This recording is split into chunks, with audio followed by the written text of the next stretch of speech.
लाठी की चोट से बुझा दिया दीप, सच पर छा गया सियासत का चीख, जनता के हक में उठी हर पुकार, पुलिसिया डंडे ने कर दी लाचार।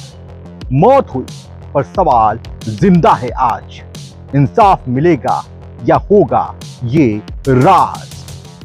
नमस्कार, मैं अभिनेंद्र।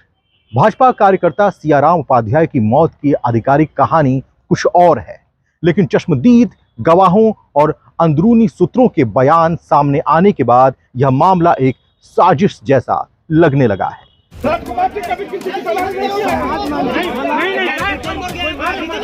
उसी पर चारों तरफ घेर कर सभी लोगों को बहुत बुरी तरह से, नौजवानों, भाजपा कार्यकर्ताओं पर दुर्व्यवहार और दुशासन।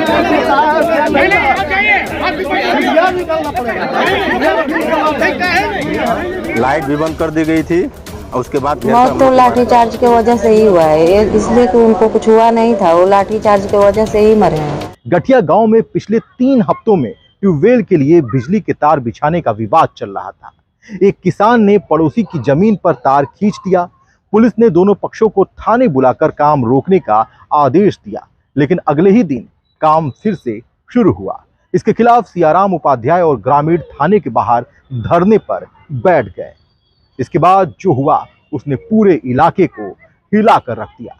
लोगों का आरोप है कि पुलिस ने लाठी चार्ज किया, जिसमें उपाध्याय की हालत बिगड़ी और बाद में उनकी मौत हो गई। मुझे कोई पैसा नहीं, 10 लाख जो हमें प्रशासन द्वारा दिया गया है वो भी मैं डंके के चोट पे पत्रकारों के सामने बोल रहा हूँ, वो पैसा मैं देने को राजी हूँ। मुझे नहीं चाहिए वो पैसा। कितने प्रशासन, जब मेरे भाई को कहा जा रहा है कि उसका हार्ट अटैक से मृत्यु हुआ है तो मुझे पैसा क्या होगा? मैं किस बात का पैसा लूं और किस बात का आर्थिक मदद लूं? मुझे नहीं चाहिए आर्थिक मदद किसी की।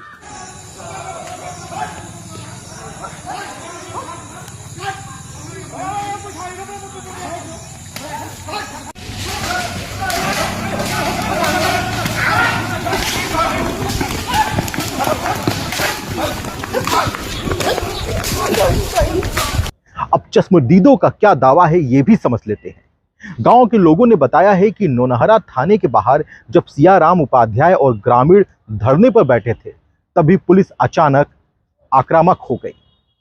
सबसे पहले उन्हें धमकाया गया, फिर उनके साथ धक्का मुक्की हुई और अचानक लाठियां चलने लगी, बिजली को बुझा दिया गया, अंधेरा कर दिया गया। क्षेत्र की तमाम समस्याओं के लिए बार बार हम लोग को हर जगह जाना पड़ता है, इसलिए सामाजिक कार्यकर्ता हैं, भारतीय जनता पार्टी में काम करते हैं, छात्र नेता भी रहे हैं। कोई भी समस्या आती है तो हम लोग ऑफिस चल के जाते हैं। इसी तरह कई क्षेत्र की कई समस्याओं को लेकर हम लोगों ने बार बार एसओ साहब के जाकर कह रहे थे। उस दिन भी किसी समस्या को लेकर मैं वहाँ पर गया, एसओ साहब थाने पर नहीं मिले। हम उनको फ़ोन किए तो अशब्द भाषा का प्रयोग कर थाना तुम चलाओगे लगे अशब्द बोलने। हमने कहा ठीक है, आप जब तक नहीं आएंगे तब तक मैं यहीं बैठा हूँ, आपसे मिल के जाएंगे। उन्होंने बहुत लेट किया, फिर हम लोग बैठे, बागी भी को बुलाए। मकरध्वज सिंह भाजपा के मंडल के उपाध्यक्ष हैं, विपुल मिश्रा छात्र नेता हैं, तमाम साथी यहाँ पर इकट्ठा हुए। हम लोग अपना शांति तरीके से थाने में बैठ गए, जिसमें जो पंडित जी गुजर गए हैं ये भी हमारे बहुत पुराने साथी थे। छात्र संघ में भी जब हम छात्र संघ का चुनाव लड़ते थे तो इस क्षेत्र के पड़ोसी होने के नाते हमारे चुनाव में बहुत मदद किए थे, सहयोगी थे। उनको भी पता चला कि हम लोग बैठे हैं तो पहुँचे। हम लोगों ने कहा भी कि आप चले जाइए, फिर सुबह आइएगा। तो हम लोग के साथ ही रुके रहे। सीओ साहब आए, बात हुआ, सभी बिंदुओं को हम लोग बताया गया। उन्होंने कहा कि ठीक है, हम बात करके बताते हैं। उन्होंने जिससे भी बात किया वो बात करके आए, गाड़ी में बैठे, अपना चले गए, कोई हम लोग को नहीं बताए। फिर हम लोगों ने बैठा रहा उसी तरह। लगभग रात को 1:30 बजे तो थाने की पूरी लाइट बंद कर दी गई। हमने सोचा कि लाइट कट गई है, तो हम लोग बैठे हैं। एसओ साहब आए, वेंकटेश तिवारी पूरे अपने दल बल के साथ, जितने लोग धरने में बैठे थे सबको चारों तरफ से घेर लिया गया। फिर कहा कि आप लोग उठिए, भागिए, गाली गलौज करने लगे। हम लोग भाई, हम लोग को अधिकार है, लोकतंत्र में मिला है अपनी बात को रखने का। हम लोग कोई बवाल तो कर नहीं रहे, हम लोग शांति से बैठे, हम लोग सुबह बैठने दीजिए। अब कोई उच्च अधिकारी आएंगे, हम लोग से पूछेंगे, हम लोग अपनी बात को रखेंगे। उसी पर चारों तरफ घेर कर सभी लोगों को बहुत बुरी तरह से मारा पीटा गया। जी, ऐसे में महज इत्तेफाक है या पैटर्न? सवाल है कि आखिर क्यों पिछले 45 दिनों में भाजपा या आरएसएस से जुड़े कार्यकर्ताओं पर पुलिस कार्रवाई के आरोप लगातार सामने आ रहे हैं। अब 30 जुलाई को ले लीजिए, मुरादाबाद की घटना है। भाजपा नेता गजेंद्र सिंह के भाई चेतन सैनी ने आत्महत्या कर ली। आरोप लगा कि नगर निगम ने उनकी 20 साल पुरानी दुकान तोड़ दी थी, जिससे वो आहत हो गए थे। वो भारतीय जनता पार्टी के कार्यकर्ता थे। 3 सितंबर को बाराबंकी की घटना है। SRMU यूनिवर्सिटी के बाहर प्रदर्शन कर रहे ABVP कार्यकर्ताओं पर पुलिस ने लाठीचार्ज कर दिया, जिसको लेकर खूब बवाल हुआ। और अब 13 सितंबर को गाजीपुर में भाजपा कार्यकर्ता की लाठी से पीटकर हत्या कर दी गई, ऐसा आरोप लग रहा है। 3 घटनाओं में कॉमन फैक्टर है पुलिस और प्रशासन की कार्रवाई। एक भाजपा कार्यकर्ता की मौत हो गई है। बताया जा रहा है कि पुलिस की लाठी से उसकी मौत हुई है। अपने सियाराम उपाध्याय सन ऑफ गिरजाशंकर उपाध्याय अपने बहुत ही अच्छे कार्यकर्ता थे। राजनीतिक विश्लेषक सवाल उठा रहे हैं कि क्या भाजपा कार्यकर्ता अब सत्ता और प्रशासन के बीच कुर्बानी का बकरा बन गए हैं।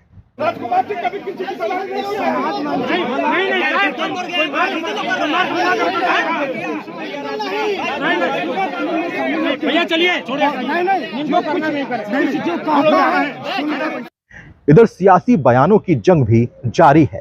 तमाम नेता पहुंच रहे हैं। कांग्रेस अध्यक्ष अजय राय ने आरोप लगाया है कि सरकार की नजर में अब अपने ही कार्यकर्ताओं की कोई कीमत नहीं है। ये मौत साफ दिखाती है कि लोकतंत्र की आवाज को कुचलने का खेल चल रहा है। नहीं है। अब मैं जान गया, अब मैं बोलना शुरू किया। मुझे न्याय मिलने वाला नहीं है। जो मेरी परिस्थिति है, मैं अपने परिस्थिति पे खुद खुश हूँ, अपने माता पिता को लेके। हमें किसी की अब जरूरत यहाँ नहीं है। मैं देख लिया कि सरकार हमें कितना न्याय दिलाएगी और कितना दिला पाएगी। FIR की कॉपी आपको मिली? कुछ नहीं, मेरे पास न FIR की कॉपी है, न मैं जानता हूँ को कौन FIR लिखा और कौन क्या किया। इसमें सब लोग मिली भगत है और कोई मुझसे बस आ रहे हैं इस मामला को रफा दफा करने के चक्कर में। मुझे कोई पैसा नहीं, 10 लाख जो हमें प्रशासन द्वारा दिया गया है वो भी मैं डंके के चोट पे पत्रकारों के सामने बोल रहा हूँ। वो पैसा मैं देने को राजी हूँ। मुझे नहीं चाहिए वो पैसा। कितने प्रशासन? जब मेरे भाई को कहा जा रहा है कि उसका हार्ट अटैक से मृत्यु हुआ है तो मुझे पैसा क्या होगा? मैं किस बात का पैसा लूं और किस बात का आर्थिक मदद लूं? मुझे नहीं चाहिए आर्थिक मदद किसी की और न ही किसी की हमदर्दी से ही। और मैं बहुत ज्यादा बोलने के उसमें नहीं हूँ, मैं बहुत ज्यादा नहीं बोल। उत्तर प्रदेश के सरकार योगी बाबा से क्या कहना सब फेल हैं, सब योगी बाबा हो या जोगी बाबा हो, ये सब बेकार हैं, भ्रष्ट हैं, सब भ्रष्ट हैं। आज मेरे पे हुआ, कल और किसी पे होगा।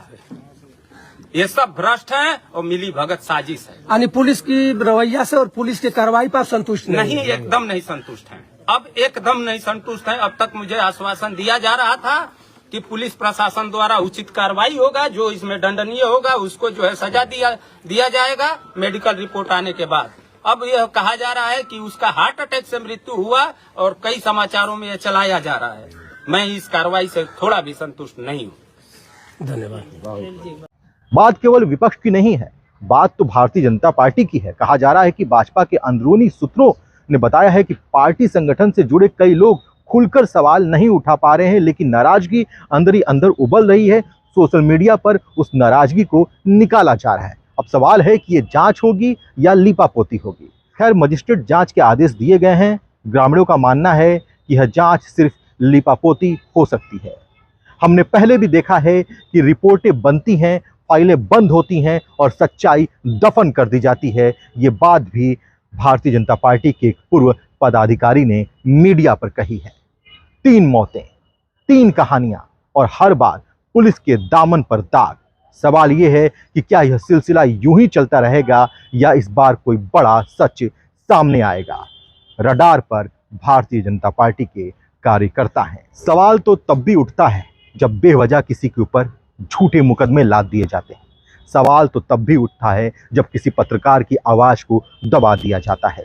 सवाल तो तब भी उठता है जब विपक्ष सवाल उठाता है और विपक्ष के ऊपर भी लाठियां चलाई जाती हैं, उन्हें हाउस अरेस्ट किया जाता है। सवाल तो मणिपुर की घटना पर भी उठता है, सवाल तो हाथरस की घटना पर भी उठता है, सवाल तो एयरप्लेन क्रैश पर भी उठता है और सवाल हमारे प्रदेश के हर उस बड़ी छोटी घटनाओं पर उठता है जिनका संबंध आम जनमानस से है, लेकिन क्या वो सवाल समय पर उठाए जाते हैं?